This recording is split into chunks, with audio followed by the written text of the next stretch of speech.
বলেন ঠিক কিনা? কাজেই আমরা আমাদের বড়দের কথার নির্দেশ মেনেই চলবো, বড়দের নির্দেশের বাইরে আমরা যাব না। এমন কথা আমরা বলবো না যে এই কথার দ্বারা ফিতনা সৃষ্টি হয়। ঠিক কিনা বলেন? যারা বলেন ঠিক কিনা? আমাদের দাবি জানাইতে জানাইতে আন্দোলনের যদি নামার নির্দেশ আসে হযরত ওমর পক্ষ থেকে, বর্তমান বিশ্বের বুজুর্গ, আমার শেখ, আমার মুর্শিদ হযরত আল্লামা শাহ আহমদ শফি বারাকাতুল্লাহ আলিয়া যদি 104 বছরে নিজে বলতে পারে যে কাদিয়ানীদেরকে মুসলিম ঘোষণা দাবি আদায় করতে যাইয়া যদি আমার জীবন দিতে হয় আমি আহমদ শফি শহীদ হইতে রাজি। ও তরুণেরা, 20 বছর 30 বছরের যুবকেরা, তোমাদের কি হলো? কেন তোমরা চুপ করে আছো? কেন ঘুমাইতেছ? নতুন বদল চলে এসেছে, ঘুমানোর সুযোগ নাই। আগামী উলামায়ে হক্কানির নির্দেশ মেনে রাজপথে আসতে হবে। উলামায়ে দেওবন্দ, খানকার পীর, রাজপথের বীর, বাতিলের বিরুদ্ধে হুঙ্কার দিয়ে বলতে হবে নারে তাকবীর। আমার ভাইরা,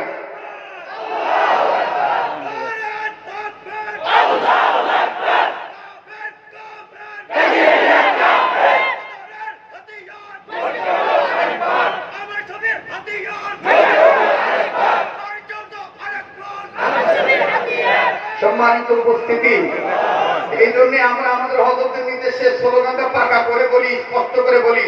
যিনি বলবে না মনে করবেন সম্ভবত ভিতরে ভেজাল আছে। জবান খুইলা বলতে হবে, স্পষ্ট করে বলতে হবে। অনেক জায়গা আছে যারা দাঁড়িয়ে আছেন, বসে পড়েন। লক্ষ জনতার ঘর নামবে।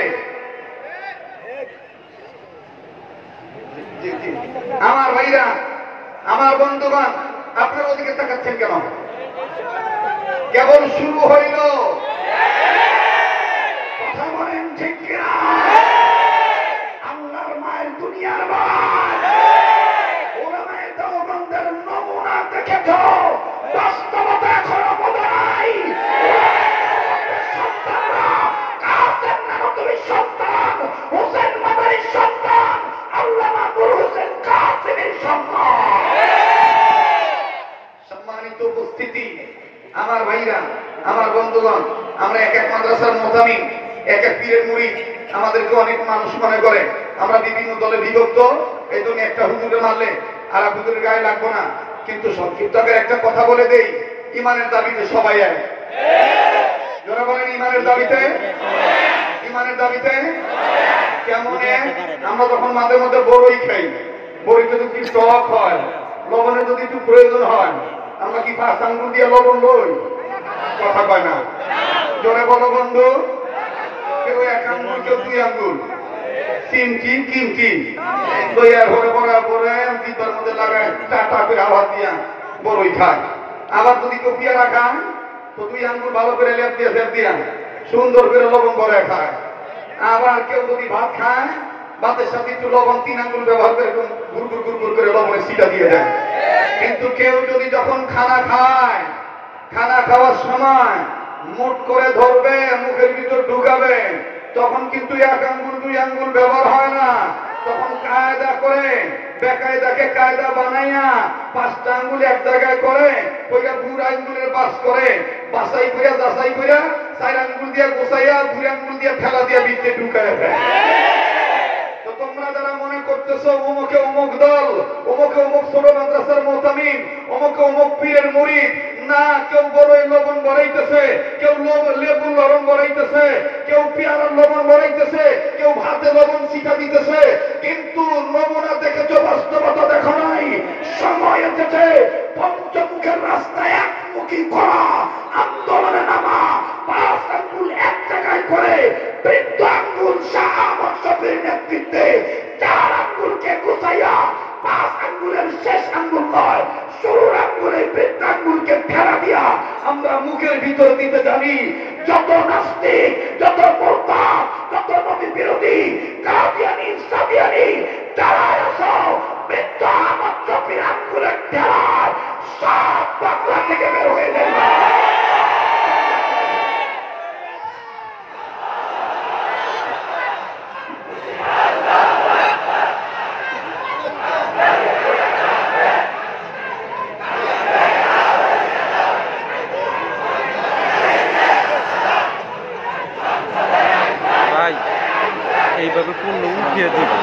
আমার সময় নাই, আর 2-4 মিনিটের মধ্যেই আমার বিদায় নিতে হবে।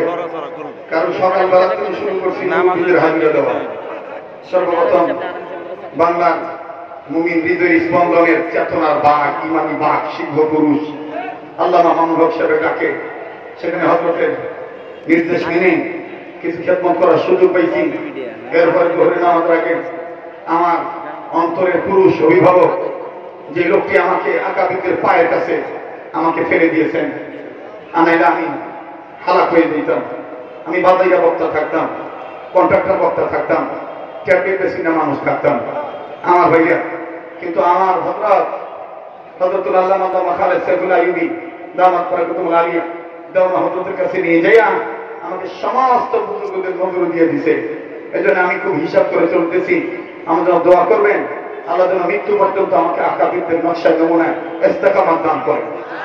আবার বলে না আমিন। এখানে হাজিরা দিয়ে আবার চলে যাবো মিরপুর, মিরপুর থেকে হাজিরা দিয়ে আবার সেই আরেক জায়গায়। তো আমি অসুস্থ মানুষ।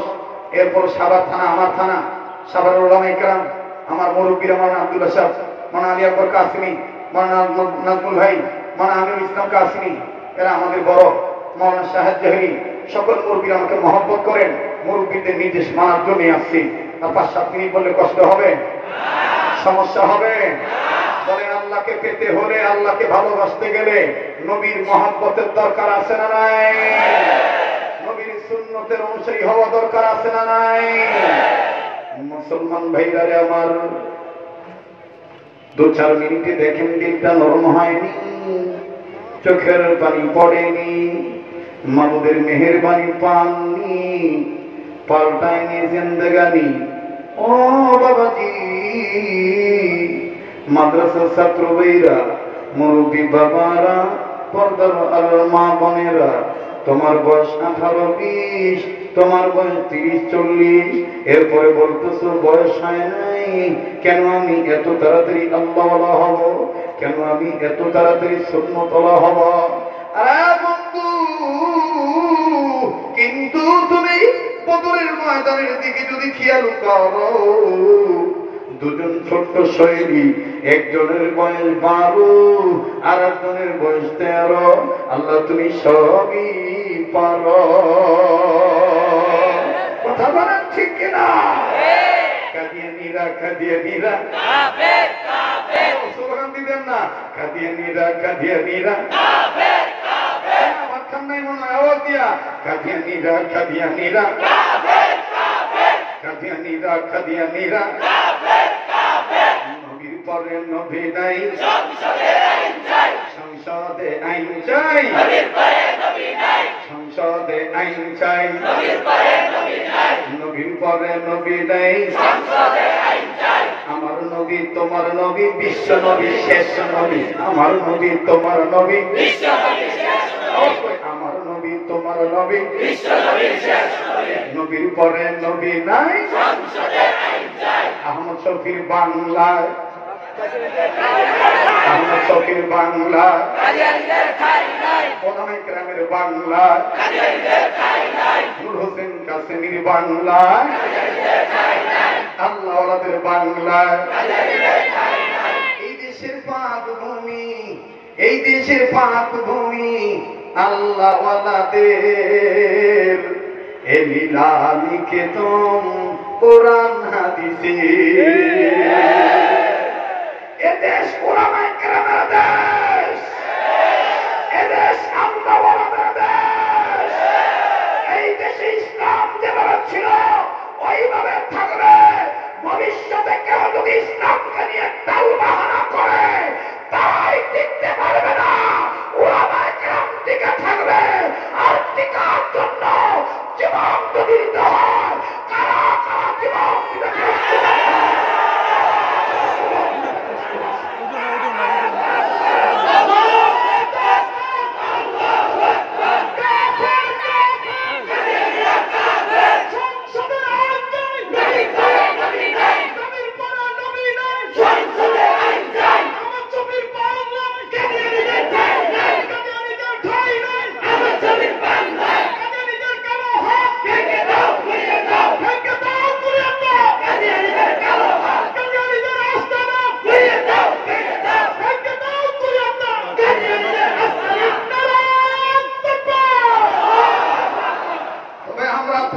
প্রধানমন্ত্রীর জন্য দোয়া করি।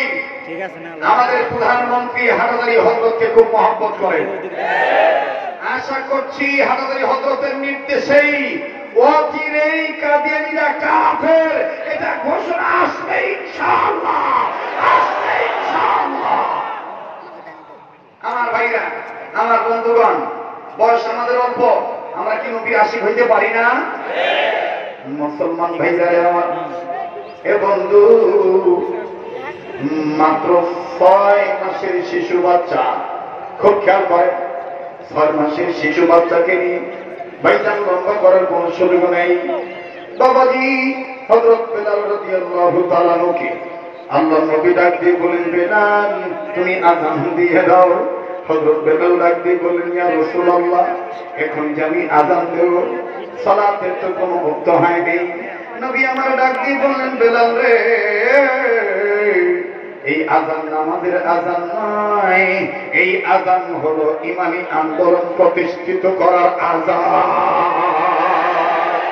ছুটে আসা শাহজালালের নির্ভীক সৈনিকেরা খতম কর গোবিন্দের ওই চালাচা মুন্ডা গুলা।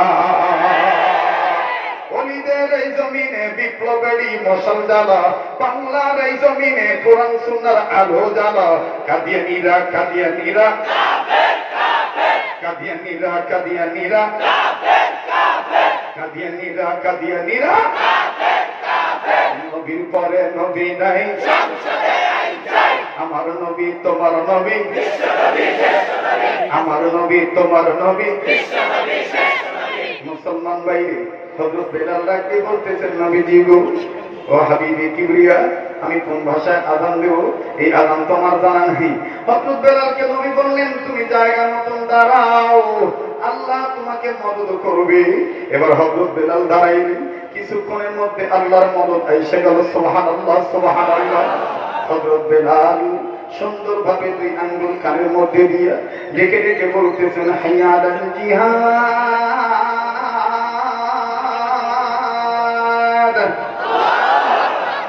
আজকে এই ডাকটা সারা ইত্তেহাদুল উলামা পরিষদ দেখেছে ঠিক, কিন্তু হযরত বেলালের মতন আহমদ শফির নির্দেশ মেনে মুয়াজ্জিনের দায়িত্ব পালন করতেছে।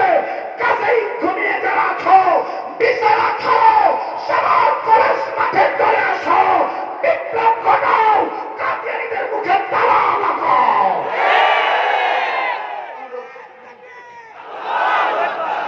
এই আমার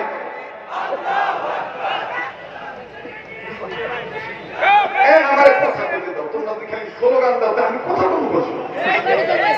আমি অসুস্থ মানুষ, তারপর তোমরা তো সে তোকে হ্যাঁ, আন্দোলন চলবে কি চলবে না? বলেন চলবে কি চলবে না? এক সময় ফেরাউন খুব বাহাদুরি করেছিল, ফেরাউন বলছিল, আমি রব্বুকুমুল আ'লা, আমার থেকে বড় কেউ নাই। কিন্তু ইতিহাস ভুলে যাবেন না, ফেরাউন মুসার সাথে বিয়াদবি করেছে, তাই তো নীল দরিয়ায় ডুবে সে মরেছে। কথা কয় না বাঙালি মুসলমান, আওয়াজ দিয়ে বড় কথা ঠিক কিনা?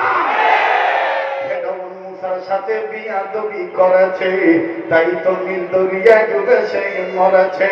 মরার সময় কতবার বাঁচাও বাঁচাও বলেছে, এই জিবরাইল আমিন তাহার মুখে কাঁটা ফেলে দিয়েছে। ঠিক না? এখন ঠিক না? হযরত বেলাল আযান দিয়ে দিলেন, নারী পুরুষ সম্মিলিত ভাবে, পুরুষরা আগে আগে চলে যাচ্ছে জিহাদের ময়দানে, নারীরা তো যুদ্ধের ময়দানে যাইতে পারবে না। কিছু কিছু নারী বাচ্চাদেরকে নিয়ে চুপ করে দাঁড়ায় আছে। এর মধ্যে একটা মা 6 মাসের দুধের বাচ্চা বুকে না রাইখা আসমান বরাবরের হাত দিয়ে তুলে ধরে রাখছে, যাতে রহমাতুল লিল আলামিন দেখে আমি আমার বাচ্চাটাকে উঁচু করে ধরে রাখছি। আমার ভাইয়া, বিশ্বনবী জনাবে মুহাম্মদ রাসূলুল্লাহ সাল্লাল্লাহু আলাইহি ওয়াসাল্লাম দেখে বলতেছেন, মা, বাচ্চা তো মায়ের বুকে থাকে, উঁচুতে কেন? মা ডাক দিয়ে বলতেছেন, নবীজি আপনি ডাক দিয়েছেন বেলালের মাধ্যমে যুদ্ধের ময়দানে যাইতে, আমাদের ক্ষেত্রে তো অনুমতি নাই, কিন্তু আমার বড় ছেলেও নাই, আমার বাবাও নাই, আমার বড় ভাইও নাই। ইয়া রাসূলুল্লাহ, আমার একটি মাত্র এই দুধের বাচ্চা, আমার মন চায় আমার এই দুধের বাচ্চাটাকে আপনার সাথে দিয়ে দেই, আপনি বাচ্চাটাকে নিয়ে যুদ্ধের ময়দানে যান, তো আপনার মিশন বাস্তবায়ন হোক। আমার মা শুনতে হবে না, আমার মাটা শুনতে হবে। আল্লাহু আকবার। ও আহমদ শফি, তোমার জন্য আমরা দোয়া করি, আল্লাহ তোমাকে আমাদের জন্য জিন্দা ওলি বানায় দিয়েছেন। আমরা নবীকে দেখি নাই, কিন্তু তোমার চেহারার দিকে তাকাইলে হোসেন মাদানিকে দেখা যায়। তুমি হোসেন মাদানির সুযোগ্য সন্তান, তুমি হোসেন মাদানির রুহানি সন্তান। তোমার নেতৃত্ব মেনে নেওয়া মানে পয়গম্বর হাবিবের কিবরিয়ার নেতৃত্ব মেনে নেওয়া। ও আহমদ শফি, আল্লাহ তোমার হায়াতের মধ্যে বরকত দান করে দেন। আমরা আমাদের জীবন দিতে প্রস্তুত, আমরা জীবন বেঁচে রাখতে চাই না। নবীর প্রেমে কতবে নবুয়তের পক্ষে নিজের রক্ত দিয়া জীবন দিয়ে তুমি বাবাকে খুশি করতে চাই, নবীকে খুশি করতে চাই, আল্লাহকে রাজি করতে চাই। মা ডাক দিয়ে বলতেছেন, নবীজি আমার বাবা নাই, আমার বড় ভাই নাই, আমার এই বাচ্চাটা আপনার পথে দিয়ে দিছি, আপনাকে দিয়ে দিছি। রাসূল ডাক দিয়ে বলতেছেন, মা এই বাচ্চাটা তো তীরও ধরতে পারবে না, বর্গমও চালাইতে পারবে না, আল্লাহু আকবারও বলতে পারবে না, মা এই বাচ্চাটিকে আমি কি করব? মহিলা ডাক দিয়ে বলতেছেন, ইয়া রাসূলুল্লাহ আমি জানি আমার বাচ্চা কিছু করতে পারবে না। কথায় কথা বেড়ে যায়, হুট করে আমার কথাটা মনে হয়ে গেল, এক মিনিটে বলে দিই। আমার ভাই আহমদ শফি দামাত বারাকাতুল্লাহ আলিয়া হযরত হোসেন মাদানির খলিফা, আমার হযরত আমাকে অত্যন্ত মহব্বত করে, অত্যন্ত মহব্বত করে। এই বৃদ্ধ বয়সে 104 বয়সে যখনই কথা বলি তখনই মোবাইলটা রিসিভ করে বলে, বেশি বেশি জিকির করিবা,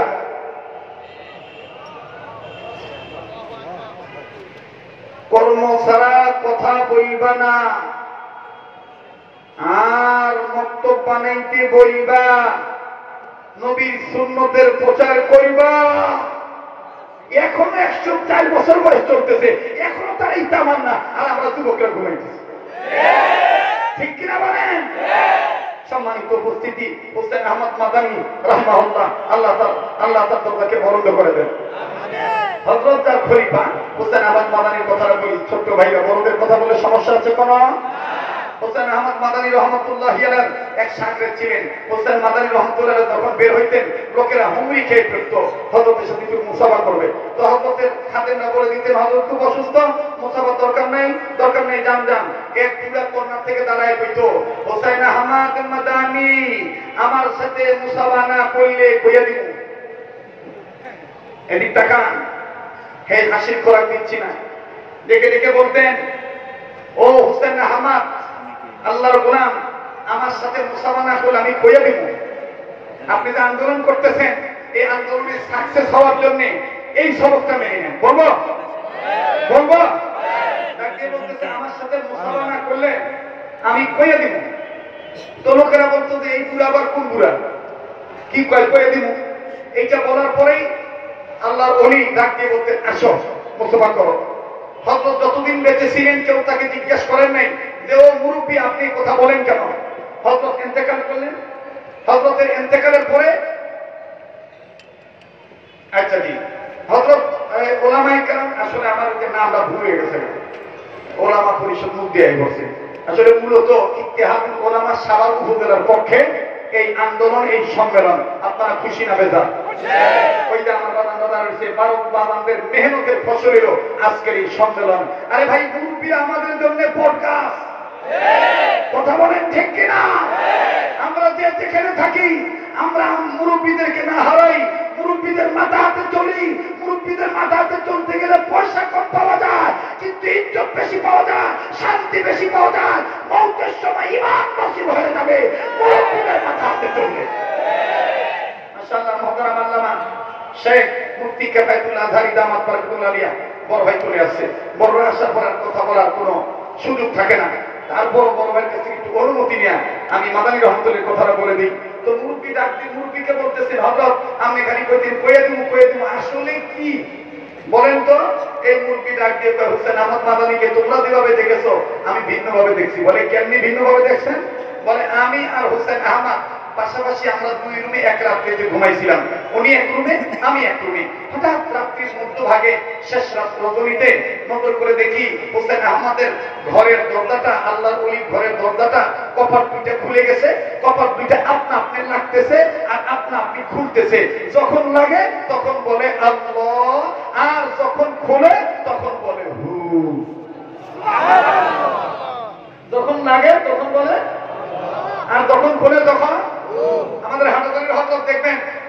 আমি আল্লাহ তাআলা এনে দেন বসে দেন, বলেন আমি হযরত দেখবেন সবক দিবে যে বেশি বেশি জিকির কইবা, দম নেওয়ার সময় কইবা আল্লাহ, আর ছাড়ার সময় কইবা হু। তো এই মুরব্বী ডাক দিয়ে বলতেছেন আমি দরজা দেখছি, দরজার কপাট যখন খোলে তখন লাগে তখন আল্লাহ, আর তখন খোলে তখন হু। এমনি ভাবে আমি দেখছি যে উনি যেই রুমে ছিলেন রুমের প্রত্যেকটা বেলার বস্তু যা যা ছিল জিকির করার সময় সব খুলে যায়, আবার লেগে যায়, আল্লাহু জিকির চালু ছিল। আমি এইটা আমি দেখছি রাত্রেবেলায়, সকালবেলা বলছি আমি কিন্তু কইয়া দেবো। তখন হোসেন আহমদ বলছিল লোক সমাজে বললেন না, আপনি যা করবেন আমি তাই মানি। এর দ্বারা কি বোঝা যায়? আমাদের আকাবের বুজুর্গরা খানকার পীর, রাজপথের পীর। অনেকে বলে কওমি মাদ্রাসার হুজুররা আবার আন্দোলন করে। আরে আন্দোলন যদি শিখতে চাও, কোথায় প্যান্ট পরে না, পাগড়ি পরে চুপ্পা গায়ে দিয়ে ওলামায়ে দেওবন্দের কাছে আন্দোলন শিখো। ব্রিটিশদের দালালি আন্দোলনের মাধ্যমে ইসলাম কায়েম করা সম্ভব হবে না। পরিশেষে সেই কথাটা আবার বলছি, আমার ভাইরা কাদিয়ানীরা, কাদিয়ানীরা কাদিয়ার ঘুম পাড়ার টাইম নাই। কইরে খালিদি কইরে উমর, এসেছে নতুন বদর, কোথা সে দিগ্বিজয়ী নবীন মুজাহিদ। এখনো কি গাইতে হবে ঘুম ভাঙানি গীত? আর ঘুমানোর সুযোগ নাই, মুরব্বীরা জাগ্রত হয়ে গেছে, আমাদেরকে ডাকতেছে, আমরা তৈরি আছি ইনশাআল্লাহ। কারা কারা তৈরি আছি হক কথা আল্লাহ কবুল করুন। বেঁচে থাকলে আমার থেকে হবে, বড়দের কাছে দোয়া চাই, আর আল্লাহর কাছে দোয়া চাই। নাসরুম মিনাল্লাহি ওয়া ফাতহুন করিম।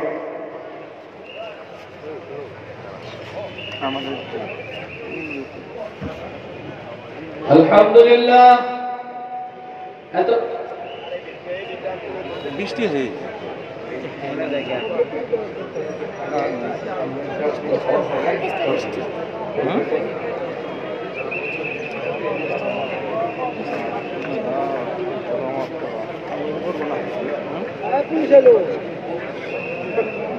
সম্মানিত